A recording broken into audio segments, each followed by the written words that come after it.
E aí, meus queridos do EDA 801, como vocês estão? Espero que estejam todos muito bem. E melhor ainda, bem animados para mais uma aula de ciências. E aí, vamos lá? Então, olha só, no capítulo 11, nós vamos falar sobre como os animais se reproduzem.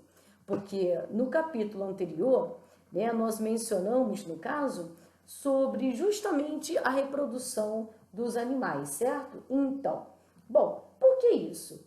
Falavam sobre os tipos de reprodução, vários. Porque tem sexuada e assexuada. E por que isso se torna tão importante? Justamente pelo fato de que, gente, todos os seres vivos, né, eles têm um tempo limitado. Como assim? Eles nascem, eles crescem, envelhecem e morrem. Mas observem que mesmo assim, tendo esse tempo limitado, eles permanecem povoando o planeta Terra. Gente, isso só acontece justamente graças à capacidade que possuem de se reproduzir. Porque né, quando se reproduzem, eles vão gerar o que? Descendentes férteis. Como assim? Que também vão se reproduzir e perpetuando dessa forma as espécies, certo? Porque se não fosse a reprodução, meu amor, acho que nem nós estaríamos aqui, certo? E aí, vamos lá ver alguns tipos de reprodução? Vamos lá?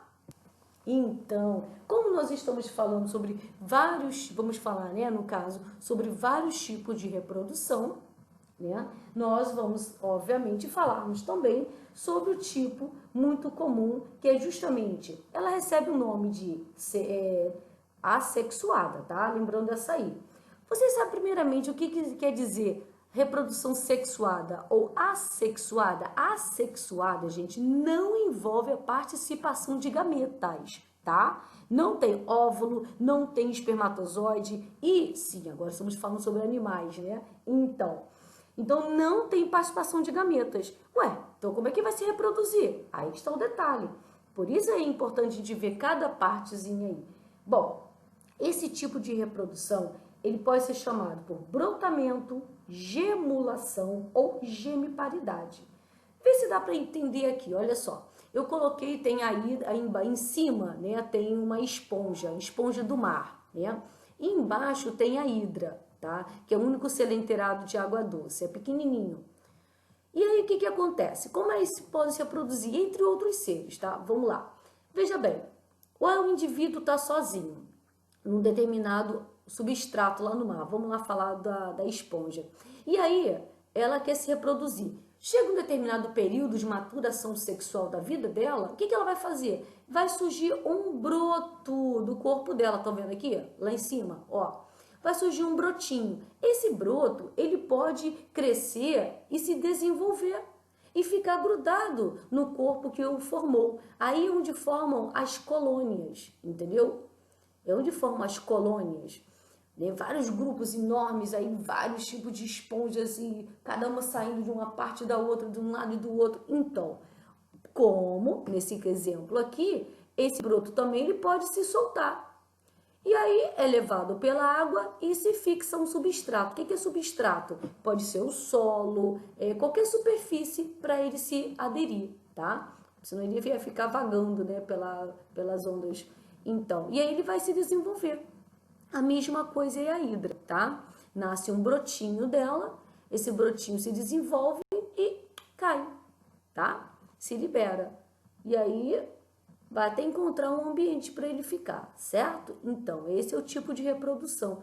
E é um dos mais comuns, né, gente? Bom, e aí, vamos ver outros? Então, esse aí é um caso engraçado, né?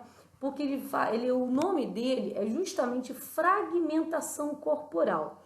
Gente, ele é muito comum, principalmente nas planárias. O que são planárias? É um vermezinho, tá? É um plateumento, mas apesar de ser um vermezinho, encontrado em ambiente, em solos bem encharcados e tudo, ele não causa dano nenhum pra gente. O interessante é que esse animalzinho em particular, ele tem uma grande capacidade de regeneração, tá? As estrelas do mar também possuem, e entre outros, né? Mas é muito legal, falou em fragmentação, gente, logo vem em mente a planária. Esse vermezinho, você cortar, tá vendo? O primeiro aqui, ó, ele inteirinho. Você dá um corte longitudinal, se você fizer 1, 2, 3, 4 cortes, Cada pedacinho cortado, ele vai originar uma nova planária, entendeu? Ele vai se formando, tá vendo aqui, ó, da primeira lá, ó, cortou a parte da cabeça ali, ó lá, ó, tá vendo ali, essa linha pontilhada?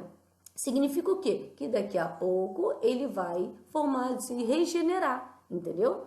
E a parte do meio que foi cortada também, olha a linha pontilhada, tá vendo? Significa o quê? Ele vai formar a cabeça, a parte, né, de trás, embaixo, e aquela pontinha lá, ele vai formar toda ela. Então, no caso, a fragmentação é justamente a capacidade que alguns seres possuem de se regenerar totalmente, tá? Então, nós encontramos isso também, como eu falei, em vários animais, tá? Mas um caso muito marcante é a planária, a estrela do mar, o pepino do mar também, tá? É muito interessante, porque apesar de se cortarem, sei lá, fugindo de predadores, né? Eles têm, mesmo assim, é uma forma de manter a espécie, né? Então, bom, agora, gente, não, muito interessante essa aí, a chamada partenogênese. Por quê? Vejam bem. Interessante, legal de falar sobre essa, aqui é um caso atípico, tá? É bem assim, diferente mesmo da partenogênese. Aí eu gosto legal falar sobre o termo, tá? De qual a origem, aquela coisa toda. Por quê? A paternogênese, no caso, ela tem origem grega. Olha só que interessante. Paternos significa virgem e gênesis, origem. Como assim? Ele vai designar o fenômeno biológico em que, veja bem, o gameta feminino, no caso o óvulo, de certos animais, tá? Vários insetos, artrópodes e tal, tá? O que que acontece? Olha só, o gameta feminino, a fêmea, ela produz seus óvulos, né? O seu gameta feminino, que são os óvulos, que vão se desenvolver. Ele vai se desenvolver sendo fecundado ou não. Olha que interessante. Gente, por que que acontece isso aí? Vamos lá. Vejam bem, principalmente nos insetos, como eu tô falando, né? No caso, no início do verão, uma abelha rainha, ela é liberada, tá? No caso, a abelha rainha anterior, ela envelheceu e é produzido 3 larvas, escolhidas 3 larvas, e elas vão ter a alimentação apropriada, tá? Que elas são alimentadas na boquinha pela geleia real, para elas se tornarem férteis. A mesma coisa o zangão, tá? Que é o macho fértil. O que que acontece? É escolhido, macho e fêmea. E aí, ela no início, no período de maturação sexual, eles são liberados. Primeiro, nasceram 3, certo? Vai ser escolhido, vão ser liberadas as 3 rainhas, vão ser escolhido uma, a melhor, a considerada pela alcateia, aí, no caso, pela colmeia, aí, perdão, a melhor, a mais bonita, a que se desenvolveu melhor, e aí essa é liberada. E o que acontece com as outras 2? Elas são mortas. Bom, aí veja bem, a rainha e o zangão são liberados. Aonde vão ocorrer o voo nupcial, tá? Isso ocorre também nas formigas, por isso que eu tô falando de vários outros seres, tá? Principalmente no grupo dos insetos.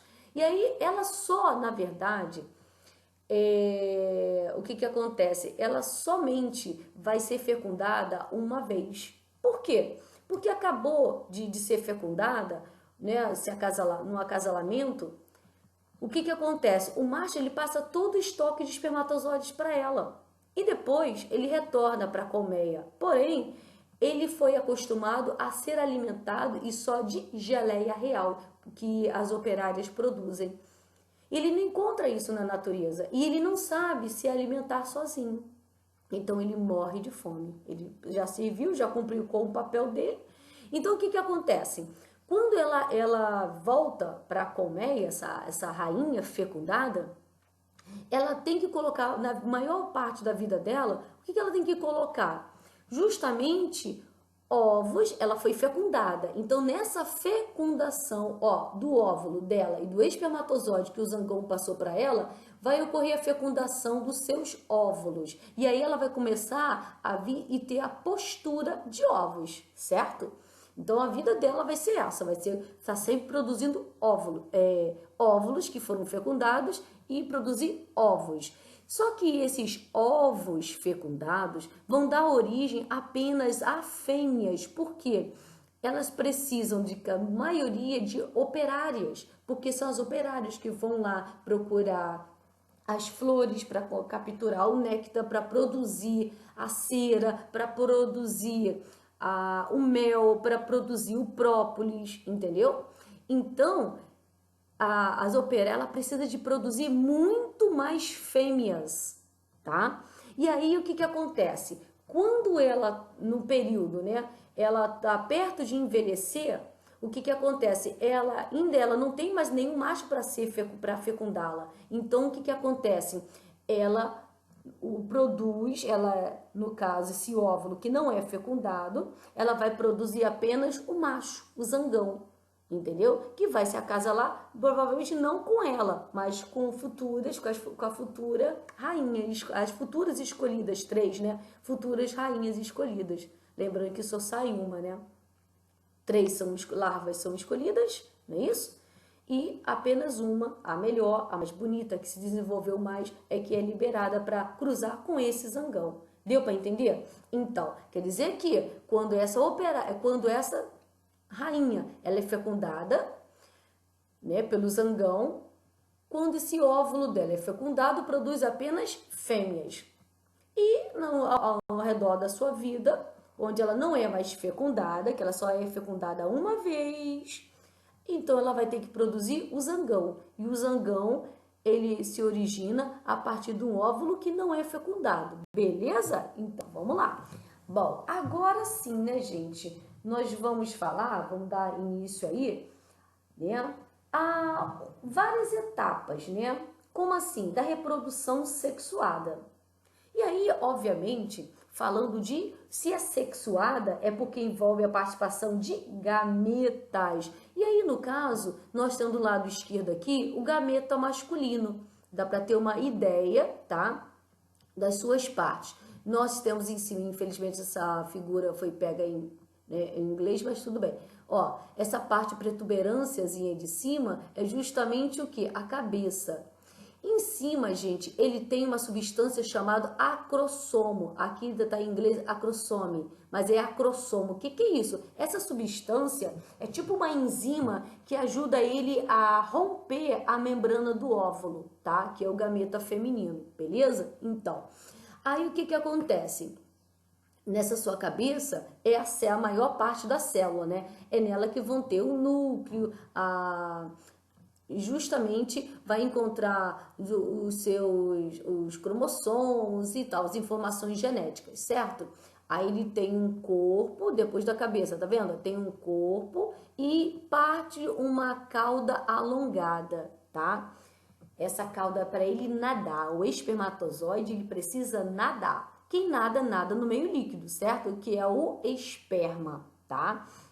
Então, isso aí nós vamos falar mais lá na frente. Gente, só para ter uma noção, a letra A, ele vem mostrando o tamanho, né, maior para a gente identificar o espermatozoide. Agora, olha o tamanho dele em B, pequenininho com relação ao tamanho do óvulo. O óvulo, ele é a maior célula do corpo, tá? O óvulo. E só nós temos meninas. E aí, vamos lá, olha só. Ele tem justamente nessa estrutura externa, esse óvulo, não é fácil romper não, tá? Por isso, não é à toa que ele tem lá na cabeça dele aquela substância, tá? Para justamente dissolver, né? Quebrar a parede do óvulo. Então, o óvulo também, no caso, vai ter um núcleo, vai ter a parte onde vai ser encontrada os cromossomos, né? Onde vão passar todas as informações da parte materna, da parte paterna dela, como do espermatozoide também. Por isso que você vê casais, você, caramba, o cara é loiro de olhos azuis, a mulher é loira de olhos verdes, vai nascer um neném, provavelmente de olhos claros, né? Não. Aí, às vezes, nasce um neném com cabelo escuro, castanho escuro, e olhos castanho escuro. Você, como assim? Parou, calma. Essas informações trazidas tanto pelo espermatozoide como pelo óvulo, ele envolve a participação lá de toda a família materna, de toda a família paterna, entendeu? São essas informações.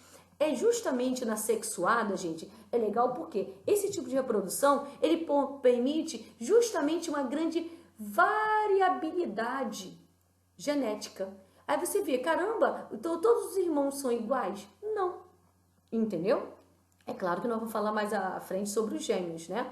Mas o que acontece? Nem todos os irmãos são iguais, justamente por isso, por causa dessa grande variedade. Qual é a informação para a cor de olhos, para a cor de cabelo, para a cor da pele, que vai vir nos cromossomos, tanto do espermatozoide quanto do óvulo? E aí, amor, quando se funde, e aí, né?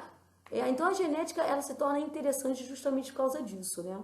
Porque ela tem essa. A gente não tem como, existe um cálculo da probabilidade lá em biologia, tá? No terceiro ano de biologia. Aí ela tem um cálculo da probabilidade para nascer de cor de olhos, cabelo, cor de pele, tal, para ver se vai vir com algum tipo de doença, visto que alguém na família, o homem ou a mulher tem, entendeu? É muito legal. Então, bom. Agora, só lembrando aí, né, falando aí, interessante é o seguinte, né, que a espécie que possui macho e fêmea, né, como no caso, por exemplo, homem e mulher, tem macho e fêmea, então nós somos considerados como dioicos. Agora, em algumas espécies, né, o que acontece? Ele tem, no mesmo indivíduo, ele produz tanto óvulos quanto espermatozoides. Como assim? São os famosos hermafroditas, entendeu? Por isso eles são monóicos, tá? Porque só tem em um indivíduo, ele tem os dois sexos. Também, né, como eu falei, como somos considerados hermafroditos. No caso aí, um caso bem legal é justamente o da tênia, né? Aquele vermezinho lindo, maravilhoso, que tem alguns metros de comprimento, fica dentro da gente. O que acontece? A tênia, ela realiza a fecundação cruzada. Como assim? Onde ambos parceiros, né, eles saem fecundados. Veja bem, vamos tentar entender isso aí. Minhocas, caracóis, não é caramujo, tá, gente? Aquilo que fica rastejando, que tem aquela cachopinha em cima, no muro, se ele tá na terra, ele é caracol. E as pessoas sempre que cismam de falar em caramujo. O caracol, o que acontece também? Fica melhor. E como a minhoca. Eles são hermafroditos, como a tênia. O que acontece? Como assim realizar a fecundação cruzada? Ele precisa, apesar dele ter, no caso, os dois sexos, eles não conseguem se autofecundar, entendeu? Então ele precisa de um outro parceiro. Mas ele não tem os dois sexos? Tem. Mas olha só que legal, uma minhoquinha que tem os dois sexos se encontra com outra minhoquinha, ou outro caracolzinho, né? E aí o que acontece? A parte feminina dessa minhoquinha vai se encontrar com a parte feminina, a masculina dessa, se encontra com a masculina da outra. E vice-versa. E aí, o que acontece? Ambos saem fecundados. E aí vão colocar cerca de 100 ovinhos. Isso para as minhoquinhas, isso para os caracóizinhos. Olha que delícia, né? Então, e aí eu acho muito legal. No caso também, muito legal também, dos hermafroditas sequenciais, por assim dizer, né? É o caso dos peixes palhaços, que podem alterar, veja bem. Nós falamos aqui de fecundação cruzada, onde uma minhoquinha, que tem os dois sexos, cruza com outra e ambas sairão fecundadas. Mas legal também, é bom aí você vai pesquisando, vai encontrando, né? Que é o caso, olha só, um hermafrodito sequenciais. Como assim? Aí um ótimo exemplo é aquele peixinho palhaço. Já viram aquele desenho Procurando Nemo? Então, o peixe palhaço, ele pode, dependendo do tipo, né, do ambiente, da ocasião em que se encontra, sabia que ele pode alterar o seu sexo em diferentes etapas da vida? Caramba, digamos assim, o ambiente que ele esteja, digamos assim, ele observa grande quantidade de peixes palhaços macho. E ele é macho também. Caramba! E ele olha para um lado, só tem macho. Ah, gente, parou. Eu vou me tornar fêmea. E aí ele muda o sexo de macho que ele era, se torna fêmea. Entendeu? E aí ele vai, né? No caso aí vai poder se acasalar. Deu para entender? Agora, por outro lado, sei lá, deu a louca, só tem fêmea, parou, só tem fêmea, aí você, vou mudar o meu sexo, e é capaz de fazer isto, né? É interessante essa parte aí. E aí, vamos continuar entendendo mais? Vamos lá! Bom, agora sim nós vamos entender o que é um cruzamento direto e um cruzamento indireto. Como assim? Vamos lá que nós vamos entender tudo isso aí. Pensaram que reprodução é só leco, né? Sei, já tô imaginando aqui, é muita informação. Pensando não é brincadeira não. Vamos lá. Vejam bem. O que acontece? O chamado ciclo de vida, né, de um indivíduo, ele consiste em quê, gente? Em várias etapas, né, que vão surgir durante a sua vida. Lembra quando eu falei? Nós temos um tempo limitado. Nasce, cresce, se desenvolve, se reproduz e morre. Entendeu? Então o que acontece? Para isso e para alguns seres, gente, vocês não têm noção, isso é tão levado a sério que o bicho acabou de nascer. Entendeu? No caso das borboletas, mariposas, acabou de sair do casulo. Rapaz, o desespero é o quê? Tem pouco tempo de vida. Então tem que procurar um parceiro imediatamente para se acasalar. Entendeu? O intuito deles é o quê? É perpetuar a espécie, né? Então veja bem. Esse ciclo, né, ele começa, né, com o encontro de quê? Estamos falando de reprodução sexual. Então a reprodução sexual começa com o quê, gente? Ele precisa da participação de um quê? De gametas masculino e feminino. E aí, ocorrendo a união do gameta masculino com o feminino, ele vai originar o quê? Uma célula ovo, uma célula que foi fecundada. Então ela pode receber tanto o nome de célula ovo como zigoto, tá? Que vai esse ovo, assim dizer, ele vai se desenvolver até formar um novo ser. Bom, e alguns seres envolvem uma gestação, né, que é aquele período em que o mamífero carrega suas crias no interior do corpo. Agora, nós temos, por outro lado, o desenvolvimento direto. Vamos lá, macho e fêmea, que é no caso da galinha, tá? É um desenvolvimento direto. Por quê? O galo foi lá e pegou a fêmea, a galinha. Aí vai ser rapidinho, tá, gente? Não se envolve, não se pega, não leva nem um minuto. Pum, pum. E aí, o que acontece? Eles cruzam. E aí ela vai ter o filhotinho, vai ter os ovinhos, coloca os ovinhos, postura, né? E aí, mas praticamente, ele sai do ovo, gente, igualzinho. Olha, perfeito, ele só vai crescer. Aí, ó. Então, ele não passa por nenhum tipo de metamorfose. Agora, olha a borboleta. É um desenvolvimento, no caso, indireto. Leva-se tempo. Olha só, a borboleta, a mariposa, né, no caso aqui a borboleta, aí se acasalam.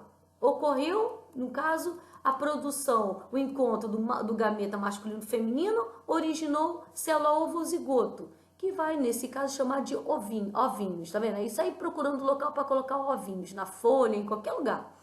Aí esses ovinhos eclodem e aí forma uma larvinha pequenininha, é o que nós chamamos de lagarta, né?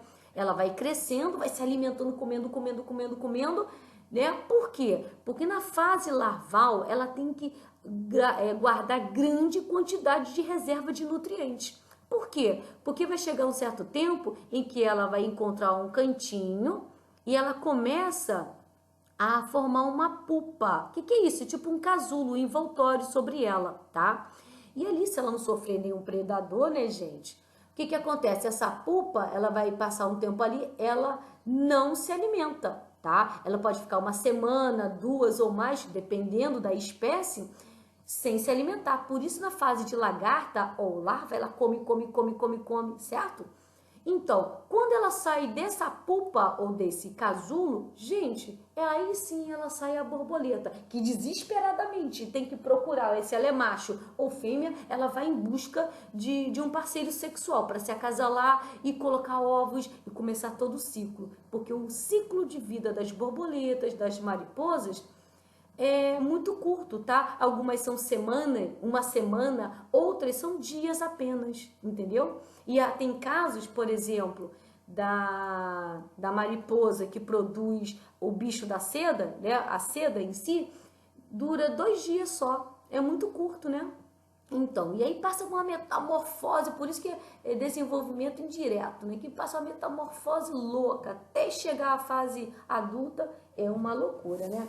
Agora, vejam bem, tem os ovíparos, né? onde os filhotes se desenvolvem no interior de ovos, no caso da galinha também, bem representado.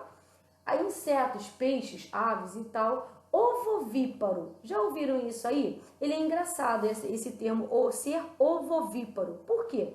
Nesse caso, as espécies que produzem ovos, mas elas não liberam esse ovo no ambiente. Esse material do ovo fica retido e é absorvido, nutrientes dele, para o organismo materno, né? Isso aí ocorre aqui em tubarões, algumas cobras, tá? Também. Agora, outro caso legal aí, olha o nome interessante, ovolíparo. Que isso? Que o nome dos nomes são lindos, né? Ovolíparos. Significa que é o seguinte, muito comum. Imagine aquele sapinho lá durante a noite, né? No período assim, choveu, então ele fica doido, fica todo sábio. E aí o que vai fazer? Ele começa, né, chamar aquela cantarolação, né, dos sapinhos, e aí ele atrai uma fêmea. Ele faz uma pocinha ali, né, com uma laminha perto do rio, né, com a água ali dentro, água calminha, pois que é na beira do rio. E aí ele começa a chamar, aí atrai uma fêmea. Gente, ele pega a fêmea e uau, agarra ela por trás. Calma aí, não pense em besteira. O macho não tem pênis, ela também não tem vagina, tá? Ué, sim, olha só olha que romântico. Ele agarra por trás e começa a acariciar o abdômen dela. E isso pode durar horas. Olha que romântico. E aí, quando ela sente assim, ai, tá bom, chega de carinho. Aí ela libera dentro dessa água calma, tranquila, que não tem correnteza. Ela começa a liberar cordões de óvulos na água. Entendeu? E aí ele pega, então, e libera seus espermatozoides. Que então, como a água tá calminha, vai permitir o encontro do espermatozoide com o óvulo. Ah, ficaram decepcionados? Ah, para, tudo assanhado. Agora sim, peraí, calma, não pense em besteira. Agora chegou a nossa parte, né? E aí, como assim, professora, como é que acontece? Vamos lá. Aqui no caso, o livro de vocês não trouxe essa parte, mas eu achei interessante falarmos, tá? Então vamos lá, vamos tentar entender aí. Bom, vamos falar do feminino, né? Nós temos a vagina, tá? Eu não mostrei os órgãos externos, só o interno. Isso aí depois, quando retornarmos, eu levo para vocês os cartazes, que é interessante, tá? A gente entender aí. O que acontece? Aí nós temos a vagina, que na verdade é um tubo, né? Elástico, que é o intuito da vagina é o quê? É receber o órgão masculino, que você está vendo aqui embaixo, e depois, né, liberar o bebê, certo? Que é o parto normal. Mas vamos lá, isso aí nós vamos falar mais adiante. Espero que nesse ponto aí torçam para que as aulas já tenham chegado para a gente poder ver alguns vídeos juntos e levar os cartazes, explicar algumas coisas aí melhor em sala de aula. Mas vamos lá. Nós temos a vagina. Aí temos o colo do útero, também fechadinho. O útero, que é uma forma de uma pera invertida, tá?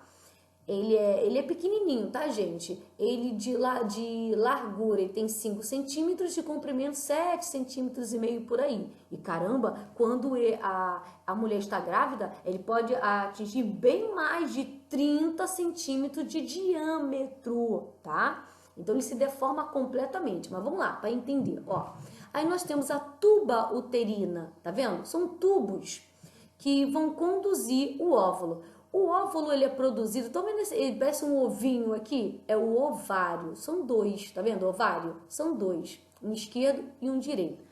Esse ovário na mulher, ele vai funcionar justamente como sendo uma glândula sexual que vai produzir tanto o gameta feminino, que é o óvulo, como também vai produzir, no caso, os 2 hormônios sexuais. Gente, o hormônio sexual feminino, estrogênio ou estrógeno, ele vai ser importante quando a menina passa de menina para coloca o pé na adolescência. Isso envolve mais ou menos 12, 13 anos. Gente, essa parte aí é o caso, varia muito, tá? Porque nossa alimentação, ela tá muito voltada para, digamos assim, hormônios, né? Para desenvolver rápido. Um frango levava 6 meses, agora 1 mês e meio. O frango ele já tá pronto para o abate. Ele levava 6 meses. né? Do ovo que ele nasceu até ele estar, isso na forma normal. Então, hormônios no peixe, na ração de vários peixes, de camarão, todo bicho que é criado, o boi, o frango, tudo, gente, tudo leva hormônio na ração deles para ficar bombadão, se desenvolver rápido, né? Porque é o aumento populacional, senão não tem demanda, né? Então, e aí isso acaba alterando, no caso, esse período, tá, gente? Porque se nós já produzimos hormônios e aí nós comemos, ingerimos mais hormônios ainda, isso ocasiona uma alteração na fase dos nossos hormônios. Por isso que tem menina de 8 anos menstruando e não deveria ocorrer. E isso ela é uma fase de criança, ela deveria ir lá para os 12, 13 anos, certo? Para passar para adolescente. Bom, e aí, gente, como é que acontece isso aí? Vamos lá. Vamos lá. O estrogênio ou estrógeno, ele vai estar voltado para as características femininas, tá? Os traços femininos, né? No caso do desenvolvimento dos seios, dos pelos, né? Na região pubiana, né? O arredondamento do quadril, das coxas e tal, ou seja, a forma feminina. Já o progesterona, que é um outro hormônio sexual, também produzido pelos ovários, ele vai fazer o quê?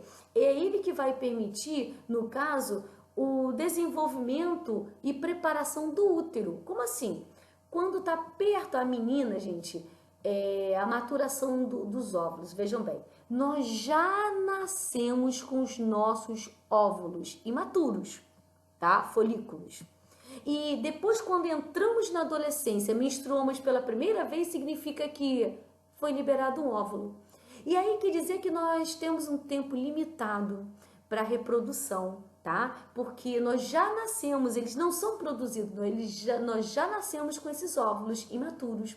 E aí, vejam bem, quando, digamos, a menina, ele é liberado ao longo da vida normalmente, vamos entender essa parada de normalmente, um óvulo por mês, a cada 28 dias, digamos assim, melhor dizendo, a cada 28 dias, apenas um óvulo é liberado, entendeu? E aí, o que acontece? Esse óvulo liberado, antes dele ser liberado pelo ovário, o progesterona, ele prepara o útero, ele forra o útero com um material, um tecido meio pegajoso, tipo uma cola, né? Só que ele tem a cor vermelha. E aí ele começa a instigar as paredes do útero a trazer para ele vários vasos sanguíneos para alimentar esse tecido. Por quê? O intuito é ocasionar uma gestação, certo? Uma fecundação. E aí esse tecido, o certo é ele permanecer durante 9 meses. Então ele é um tecido vivo, então ele tem que ser alimentado, ele tem que receber oxigênio, ele tem que receber nutrientes, né? Então, ele é um material pegajoso. Então vamos lá. Então, antes do ovário liberar um óvulo, o progesterona já forrou o útero com esse material para colar. E aí vamos entender por quê? Porque liberou o óvulo. E aí a fímbria, estão vendo aqui, ó, fímbria, são tipo cílios que se movimentam para capturar este óvulo que foi liberado do ovário. E aí as paredes da tuba, elas vão empurrando por movimentos peristálticos, movimentos ondulatórios, vão empurrando este óvulo que vai ficar na parte superior da tuba. É lá que o óvulo fica esperando para ser fecundado. O óvulo, onde ocorre a fecundação? Somente na parte superior da tuba, tá, gente? Lembrando isso aí. Isso aí às vezes cai muito isso aí, hein? No Enem, tá? Onde ocorre o local exato onde ocorre a fecundação. O certo é na parte superior da tuba. Ele fica lá esperando 72 horas, 48 horas, por aí ser fecundado. Vamos lá lembrar. Ele foi fecundado, gente, e aí o que vai acontecer? Ele vai descer, tá? E vai ser colado. Tô vendo aqui, dá pra ver que tem uma bolinha aqui, ó, na parede? Então, é para mostrar isso aí. E aí, esse óvulo, se ele foi fecundado, né, ele vai grudar ali e, dependendo de semanas, ele vai começar, ele se fixa. A fixação desse óvulo, tá, é chamado de nidação. Então, ele vai se desenvolver ali num bebê. E ele só vai sair daí depois de 9 meses.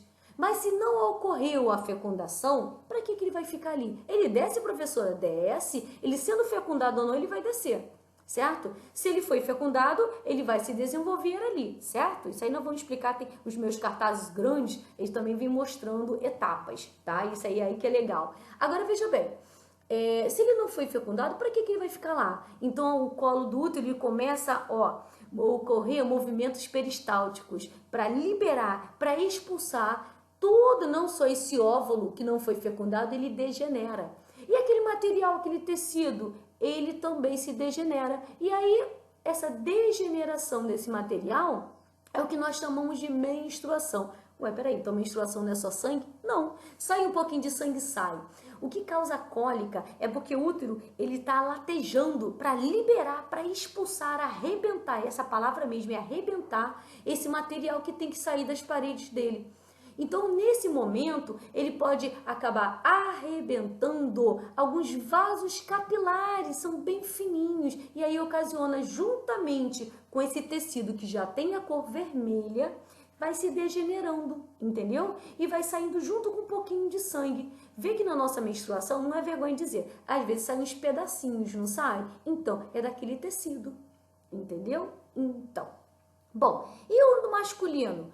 Aí nós temos os testículos. O testículo são 2 testículos, tá, gente? Aqui tá a parte, não tá, tá lateral. Nós temos 2 testículos. Os testículos, eles vão funcionar também como uma glândula sexual. Ele vai produzir, no caso, o gameta masculino, que é o espermatozoide, e vai produzir o hormônio sexual masculino.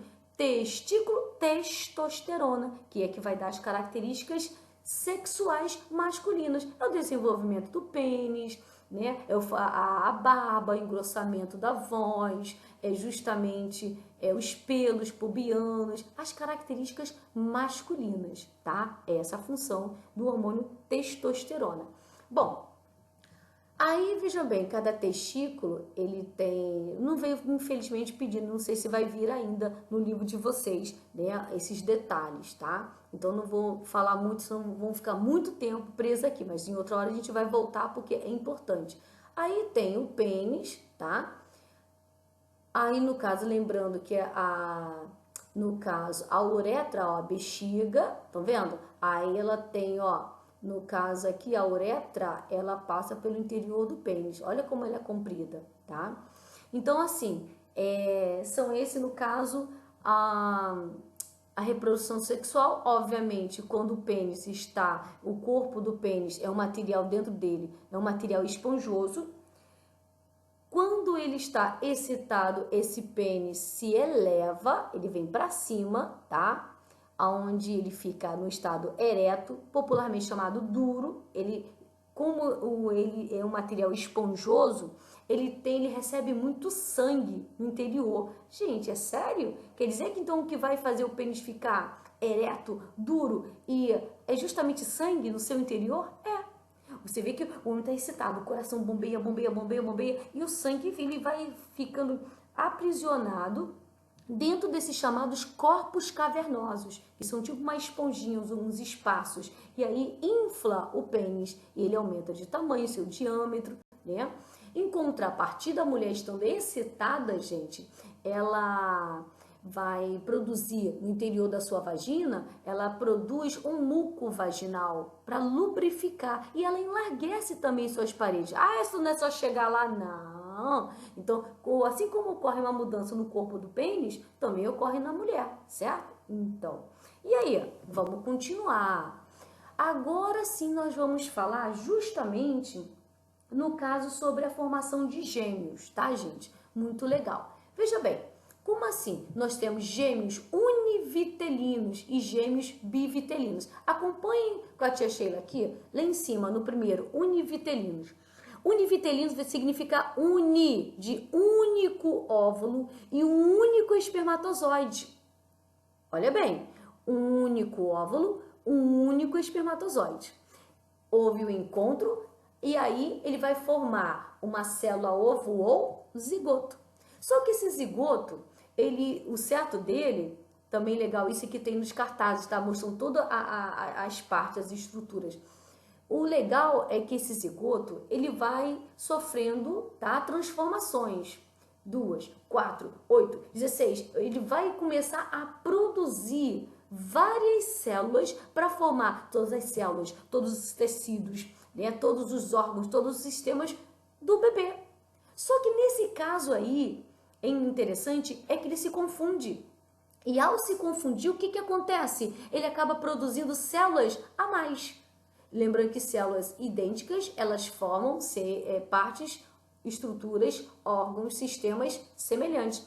Aí ele formou, vamos lá, ele começou a formar células para formar a cabeça, o tronco, os bracinhos, as perninhas de um bebê. Ele se confundiu e começou a produzir tudo em dobro.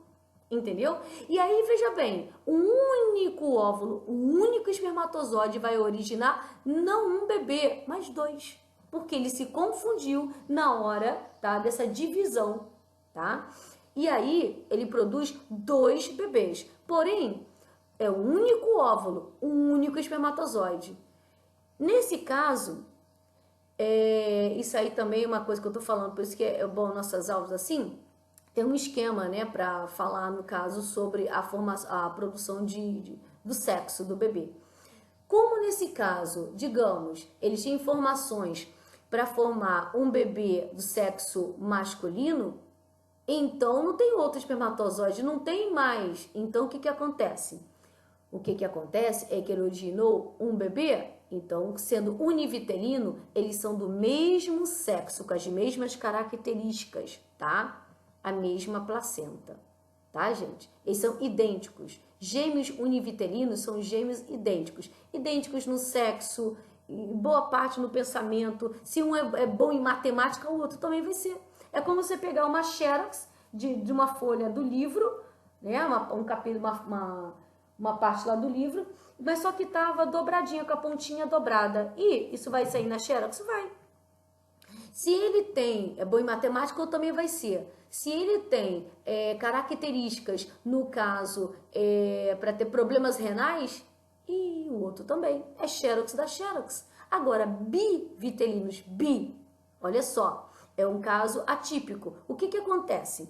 No caso aí, o que que eu falei? Um óvulo é liberado a cada 28 dias. Sei lá se do mês passado eu liberei do ovário direito e esse mês eu vou liberar do ovário esquerdo, entendeu? Mas o detalhe é que, nesse caso, o ovário direito que liberou o mês passado, ele se confundiu e liberou um óvulo. Aí fica na tuba direita. E aí, desse mês, o ovário esquerdo, não é que ele também se confundiu no meu organismo, a confusão. Transgêmison é uma confusão? É, do organismo. E não é que do ovário esquerdo também liberou um outro óvulo? Então, quer dizer, eu tenho 2 óvulos diferentes. Um na tuba direita, outra na tuba esquerda, esperando ser fecundado. E aí, não estou usando pílula nem nada, digamos assim, a mulher que não está usando pílula nem nada. E aí ela tem relação sexual e espermatozoide... Quando o pênis fica dentro da vagina, ele lança, né, quando o homem entra no clímax dele, ele ejacula dentro da vagina e esses espermatozoides vão entrar pelo útero, um grupo ele vai para a tuba direita, outro grupo vai para a tuba esquerda, e assim não me pergunte como, porque ninguém sabe explicar isso, parece que eles têm assim um sensor. Não, vamos lá, esse grupo aqui me acompanha, vamos para a tuba direita, o outro para a tuba esquerda, entendeu? É mais uma coisa bem louca. E aí, lembrando, tem 2 óvulos, um em cada tuba. Como eu falei, não é fácil romper a membrana, né, do óvulo. E aí, um espermatozoide conseguiu fecundar o óvulo que está na tuba direita, o outro lá na tuba esquerda, com informações completamente diferentes. O homem libera, gente, cerca de 200 a 300 milhões de espermatozoides na ejaculação. Só que isso para que tanto se apenas um fecunda o óvulo? Para que tantos? É porque, na verdade, muitos morrem no corpo dele, muitos morrem dentro da vagina, por causa do teor ácido da vagina, que é um teor que nos protege, né, contra infecções, contra a entrada de micro-organismos, né? Então é uma longa jornada. Vários espermatozoides chegam com vida até o óvulo, sim, mas muitos tentam romper a membrana do óvulo e não conseguem. Apenas um. Esse um entra, rompe a membrana, lembra daquela substância acrossomo? Então, ele entrou, rompeu a membrana, ele libera a cauda, para quê? Não vai precisar mais ficar nadando lá dentro do óvulo e produz uma proteína que impede a entrada de outros espermatozoides e se une o núcleo dele no núcleo do óvulo. E aí, meu amor, gagabou, ocorreu a fecundação. A fecundação ocorre quanto tempo? Minutos. Bastou a mulher estar com o óvulo lá em cima, liberou um óvulo, tá? E a mulher, o homem ejaculou dentro, relação sexual, o homem ejaculou, meu amor, minutos é o suficiente para um espermatozoide chegar, conseguir romper essa membrana e ocorrer a fecundação. Minutos, tá? Então, quer dizer que biviterinos, porque envolve dois óvulos, dois espermatozoides, cada um em uma tuba, certo? E aí, o que vai acontecer? Duas placentas, dois bebês. Lembrando, sei lá que do ovário direito originou uma menininha. E do ovário esquerdo originou um menino. Então, dos gêmeos biviterinos, eles podem ser do mesmo sexo, eles podem ser do sexo diferentes. Porém, como eles são cada óvulo é fecundado por um espermatozoide diferente, ele vai originar bebês diferentes. Entendeu? Diferentes. São gêmeos porque eles foram gestados, essa é a palavra mesma, durante o mesmo período. Entendeu? Por isso que eles são gêmeos. Mas que um tem a característica do outro, tem nada a ver. Cada óvulo, cada espermatozoide que originou um bebê diferente, com informações diferentes. Tá bom, gente? Então, ó, depois nós temos a videoconferência aí. Estudem, prestem atenção pra gente estudar sobre eles, beleza? Beijo grande!